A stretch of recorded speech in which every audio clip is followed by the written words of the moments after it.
Hi friends, ಇವತ್ತಿನ video ಅಂತಂದರೆ ಈ ಕುಟುಂಬ ಓಡಲಿಕ್ಕೆ ನೋಡ್ತಿದೆ. ಇವತ್ತು ಅಥವಾ ನಾಳೆ ಓಡ್ಬೋದು. ನೋಡಿ, ಈ ಕುಟುಂಬವನ್ನು ನೀವು ನೋಡಿರ್ಬೋದು, ಎಲ್ಲಿಯೋ ನೋಡಿದಾಗ ಅನಿಸ್ತಿರ್ಬೋದು. ಈ ಒಂದು ಫ್ರೇಮ್ ಖಾಲಿದೆ, ಹಾಳಾಗಿತ್ತು. 10 ದಿನದ ಹಿಂದೆ ತೆಗೆದಿದ್ದೆ. 10 ದಿನದ ಮುಂದೆ ನೋಡುತ್ತಿರುವುದು. 10 ದಿನದ ಹಿಂದೆ ನೋಡುವಾಗ ಈ ಪೆಟ್ಟಿಗೆ ಬ್ರೂಡ್ ಫುಲ್ಲಾಗಿ ಸೂಪರ್ ಫುಲ್ಲಾಗಿ ಈ ಹೊಟ್ಟೆಯಿಂದ ಮೇಲೆ ಮುಚ್ಚಳಿಗೆ ಕೂತ್ಕೊಂಡಿದ್ವಿ. ಈಗ ಸೂಪರ್ನಂತ ನೊಣವೇ ಇಲ್ಲ ಬಿಡಿ, ಅಟ್ಲೀಸ್ಟ್ ಬ್ರೂಡಲ್ಲಿ ಕೂಡ ಇಲ್ಲ. ಅಂದರೆ ಪಾಲಾಗಿ ಹೋದದ್ದಲ್ಲ. ಏನಾಗಿದೆ ಅಂದರೆ ಗಂಡುನೊಣಗಳ ಮೊಟ್ಟೆ ಇಟ್ಟಿದ್ದು ಯಾವುದು ಕೆಲಸಗಾರ ನೊಣ. ರಾಣಿ ಹುಟ್ಟಿದ ಲೇಟ್ ಆಗಿತ್ತಂತ, ಆದ ಕಾರಣ 24 ದಿನ ಅಲ್ಲಿಯೇ ವೇಸ್ಟ್ ಆಗಿ ಹೋಯಿತು. ಮತ್ತೆ 21 ದಿನ ಆದ ನೊಣ ಹುಟ್ಟಿ ಬಂದಂಥದ್ದು. ಇದೆಲ್ಲ ಹೊಸ ನೊಣಗಳಿಗೆ. ರಾಣಿ ಇರ್ಬೋದು, ರಾಣಿ ಇದೆ, ನೊಣಗಳೆಲ್ಲ ಒಳ್ಳೆದಿದೆ. ಆದರೆ ಇದೀಗ ಓಡಲಿಕ್ಕೆ ನೋಡ್ತಾ ಇದೆ. ಯಾಕೆಂತ ಗೊತ್ತಿಲ್ಲ, ಫುಡ್ ಸಿಗ್ತಿಲ್ವಾ ಅಥವಾ PBD ಅಂತ ಹೇಳ್ತೀವಿ ನಾವು ಈ ರೋಗಕ್ಕೆ. ಆ ರೋಗ ಬಂದಿದೆ ಗೊತ್ತಿಲ್ಲ. ರಾಣಿ ಇದೆ ಇಲ್ಲ, ನೋಡಿ ಹೋಯ್ತು ನೋಡಿ, ಇದು ರಾಣಿ, ಹೊಸ ಕ್ವೀನ್. ಒಮ್ಮೆಗೆ ಅಗ್ಲೆ ಮಾಡಿತ್ತು, ಓಡಲಿಕ್ಕೆ ನೋಡ್ತಿದ್ದದು. ಇದರಲ್ಲಿ ಕಡ್ಡಿ ಮೊಟ್ಟೆ ಏನು ಕಾಣ್ತಿಲ್ಲ. ಆಚೆ ಫ್ರೇಮಿನಲ್ಲಿ 4 ಲಾರ್ವ ಆಯಿತು. PBD ಬಂದು ಈ ಥರ ಅಂದರೆ ನನಗೆ ಒಂದು 15 ದಿನ ತನಕ ನಾನು ನೋಡಲಿಲ್ಲ. PBD ಬಂದು ಈಗೆಲ್ಲ ಮೊಟ್ಟೆ ಎಲ್ಲ ಕೊಳ್ತು ಹಾಳಾಗಿ ಓಡಲಿಕ್ಕೆ ನೋಡ್ತಿರುವ ಥರ ಇದೆ. ಜೇನೆಲ್ಲ ಡ್ರೈ ಇದೆ. ಇದು ಸ್ವಲ್ಪ ಇದೆ, ಅದು ಇವತ್ತೇ ಕುಡಿತವೆ. ಈ ಫ್ರೇಮಲ್ಲಿ ರಾಣಿ ಇದೆ, ನೀವು ನೋಡಿದ್ದೀರಿ ನೋಡಿ. ಇದೊಂದು ಫ್ರೇಮನ್ನು ಇಲ್ಲಿ ಇಡ್ತೇನೆ ಈಗ.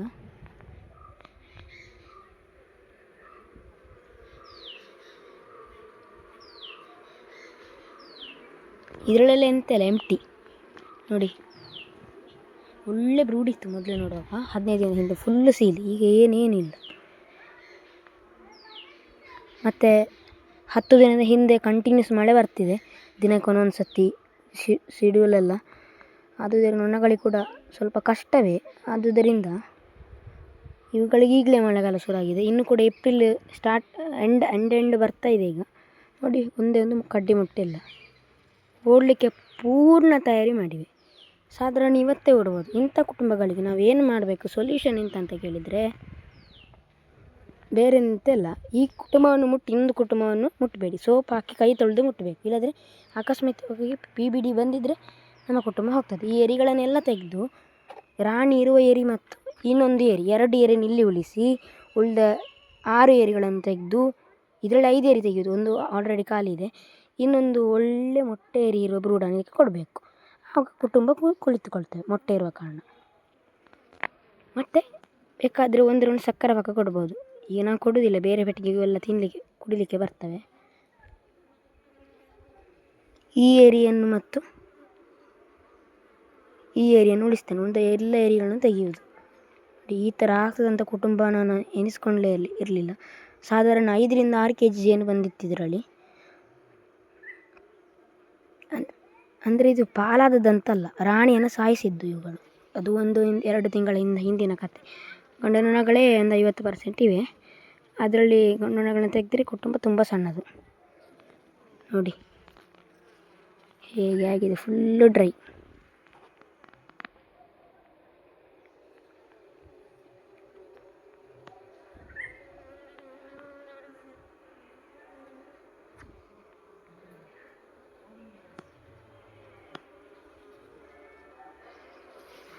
ಇದಂತೂ ಏನಿಲ್ಲ ಬಿಡಿ.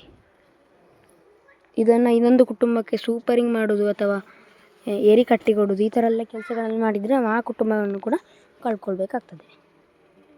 ಇದು ಇವತ್ತಿನೊಂದು ಮಾಹಿತಿ.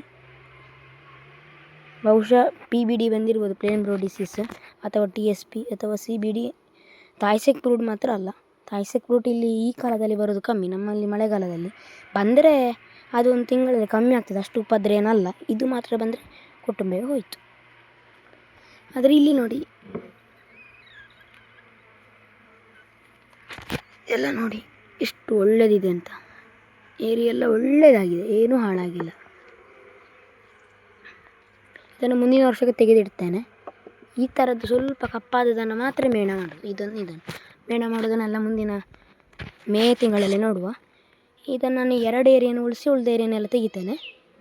ಮತ್ತೊಂದು ಬ್ರೂಡ್ ಕೊಡೋದು ಮಿಡ್ಲಲ್ಲಿ. ರಾಣಿ ಹೇಗಿದೆ, ರಾಣಿ ಗೇಟನ್ನು ಮಾತ್ರ ಹಾಕ್ತೇನೆ ನಾನು. ನೋಡಿ, ರಾಣಿ ಗೇಟನ್ನು ಇರಿಸ್ಲಿಕ್ಕೆ ಉಂಟು. ರೆಡ್ಯೂಸರಿಗೆ ಹಾಕಿ ಒಂದು ಹಾಡೆ ಬಡ್ದು ಹಾಕುವಂಥದ್ದು. ಇವತ್ತಿನ ಮಾಹಿತಿ ಇಷ್ಟವಾಯಿತು ಅಂತ ಬಯಸುತ್ತೇನೆ. ಒಂದು ಲೈಕ್ ಕೊಡಿ ಹಾಗೂ ಶೇರ್ ಮಾಡಿ.